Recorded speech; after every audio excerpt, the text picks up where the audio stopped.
Good morning. Happy Tuesday. Welcome to Real Talk Tuesday. I'm your girl Dorothea, just popping in. Want to share with you a couple of things that has been on my heart. Turn it pretty much of an encouragement today. Not a whole lot of quick nugget, a quick R3 nugget. So I just want to pop in and share. I pray everyone is having a great week so far. I pray that you've got a great start. And I just want to share something with you that actually I thought about a while back. And the more I think about it and the things that I'm beginning to do again, I began to ask the question, and I want to ask you this question today. So as we get started, I do want to say welcome to all of those that will actually listen to the live, and I want to welcome those that will come back and listen to the replay. Please feel free to engage and share your comments, anything, any feedback that you have. But again, just something that I was thinking about, and I wanted to ask. And as you see, the topic is: Are you striving and thriving, or are you staying and playing? And I thought about that, and y'all know I'm real, raw, and relevant. When I think about those things, I have been in a place where I've strived and thrived, and I've found myself a lot of times staying and playing. When we're striving and thriving to work on a goal, it's very important that we don't waste time staying and playing in places and areas that we don't need to be in. And I want to talk about in just a few minutes, about 5 or 10 minutes of your time. I'm learning that people are busy, and sometimes it's hard to sit down and listen to a live 15 or 20 minutes, 30 minutes, whatever the case may be. But I'm going to give it to you the way that I have it, and we're going to share it. We're going to pop in and pop out and do what we need to do. Okay? Is that all right with you? All right. So I'm a person, whenever I think about a topic or something that's given to me, I always go to definitions because I want to know what these words mean so we can bring into proper context. So we talk about strive. Strive is to make great efforts to achieve or obtain something. For example, if you're trying to work on losing weight, you have a goal to purchase a home, degree, whatever that goal is. If you're striving to do that thing, you're striving, and the definition again is to make great efforts to achieve or attain something. Thrive is to prosper or flourish. The definition of stay is defined to remain in the same place or a specified state or position. And finally, the definition for play is to engage in an activity for enjoyment and recreation rather than a serious or practical purpose. Okay, so if any of us want to achieve anything in this life, and not only achieve it, but you want to flourish and prosper in that thing, you must make up in your mind, and we must make up in our minds, because this is for all of us. It's not just you, but this is something I'm working on, and I'm always trying to find a way to encourage my people, to enlighten, and just to be there, to be a sounding board, to remind us that we are called to strive and thrive, and that God has great plans for us. So to go back to what I was saying, we must make up our minds that we are not going to stay stuck in a position where we think that we have time to play and not take things seriously. I'm going to be honest, I waste a lot of times on a lot of things, and I don't want to do that. I know that a lot of times we may think it's too late. We waste so much time. This is what I've said sometimes, but I know that God is a redeemer of time, and I know that it's not too late. So I want to share a few things with you today to remind you. And as I share today, I want you to really stop and think about the very things that you know that you have really waste a lot of time on, and that you know within yourself that you should have already accomplished. This is not alive to make one feel bad. This is alive to help us to reset and to change the way we think, our mindsets, to think, think the right way, so we can begin to see results, so we can begin to move differently. We can do things differently. So this is what this is about. Again, it's not something to make you feel bad, but it's something to encourage you. And so maybe that thing has not came to pass because we have not chose to strive and thrive, but instead we chose to stay in a place where we played around. We felt like we got time. We waste time with people or things, whatever it is. We have to make sure that we get rid of it. And so I'm not telling you nothing that I heard. I'm telling you something that Dorothea has experienced. I'm telling you something that I'm learning to overcome day by day. But we just cannot continue to waste time. And I found a quote: when I think about time, I thought time is a commodity. And I found a quote where it says, time is the scarcity and it's the commodity we can't create any more of. That's a quote by Jim Mitchell. So when we think about all the time that we continue to waste, we can't continue to waste time, family. We can't continue to pour our time in things that don't matter, things that are not benefiting us, things that are not to our betterment. And this is not being selfish, but if you know there's some things that you are supposed to be doing, some goals that you know you're supposed to accomplish, you have to make sure that you are doing those things. And we all know and understand that some of those things we can't control. So we're not talking about things that that we can't control. We're focused on those things that we can control. So whatever and whoever's stopping you from striving and thriving, I mean, you just need to keep it a distance. Keep your distance or eliminate the distractions or get rid of it altogether. Only you know what that is. If you find yourself staying and playing too long in any given situation or any situation, again, just remove yourself and move around. Don't allow yourself to stay in a position, even in your thinking that you know this is not getting me anywhere. You've got to reset. You've got to rethink. You've got to refocus to get to the place that God has destined you to be. And I have a question for you. Do you really know and understand your assignment? I'm going to ask you that again. Do you really know and understand your assignment? The assignment that has given you while you're here on this earth. That's a serious question. I'm asking you, yes, you.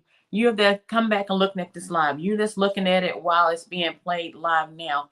Have you really understood? Do you really know what your assignment is? If you knew what that assignment is, if you really took it seriously, you wouldn't keep playing around with that thing. You would do whatever that's needed to get to that place that you need to be so the assignment can be fulfilled and you can begin to operate in that assignment. But the thing is, what's stopping you from fulfilling it? What's stopping you from striving and thriving in that area? Is it self-doubt? Is it laziness? Is it apathy? Is it outside voices, distractions? What is that thing that's keeping you from your assignment? Are you too busy looking at what the next person's doing or comparing it that you don't get started on the assignment that God has given you? Not what He has given anybody else, but what is it that's keeping you from the assignment? Do you know how serious this assignment is? Can you take it serious? Can you get to a place where you can find out what your why is and master your mindset and get in there and do it? Can you stop making excuses for why I can't do this, why this is not happening? This they trying to keep me down. No, a lot of time it's us. It's not the person that's trying it or the people outside that's keeping us down. It's that we are choosing to make excuse a lot of time for things that we're not doing. I'm gonna be honest. That's what Dorothea did, but I choose not to do that anymore. So mindset can be the number one hindrance to us living and operating in purpose. We can make all the excuses in the world for why we can't do a thing, but why can't we turn around and do the same thing? Not instead of making excuses, make excuse for not doing it, for not doing that thing. So for doing that correction. So for instance, if there's something that I know that I need to be doing, I can make excuses all day. But instead, why can I just have a paradigm shift and just say, well, hey, I'm going to do this. We're going to eliminate every excuse. We're going to cast aside every excuse, every negative thought, and we're just going to do it. So we have to mind the way we are thinking and what's coming out of our mouths. What are you saying? What are you speaking to yourself? Are you speaking self-defeating words? I can't do that. There's no way I can overcome that. No, you need to take the same lips that you're speaking negative words and speak well of yourself. Yes, I can do this. I have the ability. God has given me the ability to do great things. I have the supernatural ability to do X, Y, Z. I am smart. I do comprehend. Speak well of yourself. Affirm yourself. So the same negative energy that you're giving off and putting off and saying within yourself, begin to speak positive affirmations over yourself. I promise you to make a difference because even me, I can be honest. And like I said, I'm always going to share what I've gone through. I can be honest. There was a time I felt that I wouldn't even be able to share with you all as I am now because I felt, oh, well, your words are not this, you can't do that, you don't have this degree, you don't do that.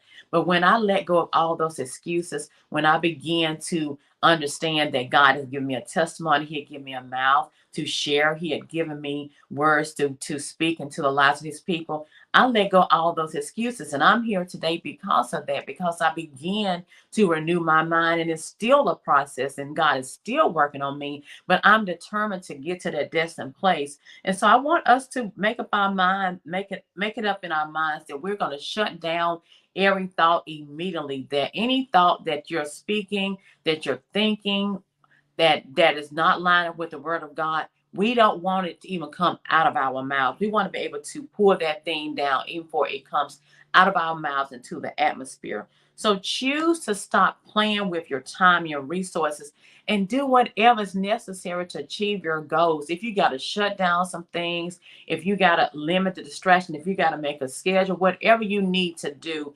that very thing. I even I want to plug this in because I'm all about supporting people. I was able to find purchase a journal from a dear sister of mine. Her name is Janae Robinson. She has a calendar, actually thriving for 365 days. So it helps you, well, pardon me, for 3 months, a 3 month calendar. I should have brought it. I'm gonna have to post it in this group so you can see it. And I put her information in. But it's a way to help you to achieve a 3 month goal. You write down that goal, and each day you go into that and you look at it and you apply it and you see what you're doing. You make sure that you're checking out things for those goals. So that's a good way to do those things. So I wanted to share that because, like I said, there are tools and resources to help us. We don't have any excuses. We can't say that, oh, I don't know how to do it. There are so many resources and things out here. God has gifted His people to help us, and He has gifted you. He has given you something to help someone else. So don't make an excuse. Whatever that goal is, whatever that accomplish, whatever that thing you know that you should have accomplished, start today. It's not too late. Get in there, do whatever you need to do. Find resources, study, self-develop yourself. Stop making excuses. Stop doing this. Stop playing, stop staying and playing in situations and just sitting there thinking that, well, it's too late, I can't do it. And choose to thrive, to strive and thrive. I promise you it's going to make a difference. There is a time for everything. I'm not saying that you'll become a workhorse and do stuff all the time. Work, work, work. We understand there's a time for everything, but we also know that we have wasted a lot of time, and we know when playtime is over. So this is the way to stay focused and to get to our destined place. I want you to really think about some things that were shared today. Again, as you go throughout the day, think, what is this thing that I have put off for years? I don't care what it is. I don't care if you're 72 years old. If there's something that you want to do, it's not too late. If you have breath in your body, you're still breathing, you're looking at me today, it's not too late. And that encourages me. I have to encourage myself many a times. No, Dorothy, it's not too late. Whatever that thing is not too late. You can do it, but you have to apply yourself. And that's what I want to tell you. Apply yourself, do whatever's necessary, make the sacrifice. We don't want to make the sacrifice. We don't want to make the investment, whether the investment is of time, whether it's an investment of your resources. A lot of things that we want to accomplish, God has given us the ability. However, He again has gifted many people that can help us to get to that place. So I pray that this has blessed you. I pray that you are able to walk away with a nugget, and remember that it's time to strive and thrive. It's time to stop playing, stop staying in a place and playing around. Get in there and do whatever you need to do to get to your promised destined place. God has great things in store for us, but faith without works is dead. We can pray and we can believe God for a lot of things. We can look at a lot of things that we want, but you got to get in there and do the work. So I want to say again, thank you so much for taking a few minutes out of your time to listen to this R3 Nugget, Real Talk Tuesday. I love you all so much. Keep going, keep doing what you're doing, and know that God has great things in store for you. Have an amazing day. Enjoy the rest of your week. Until next time. Mwah.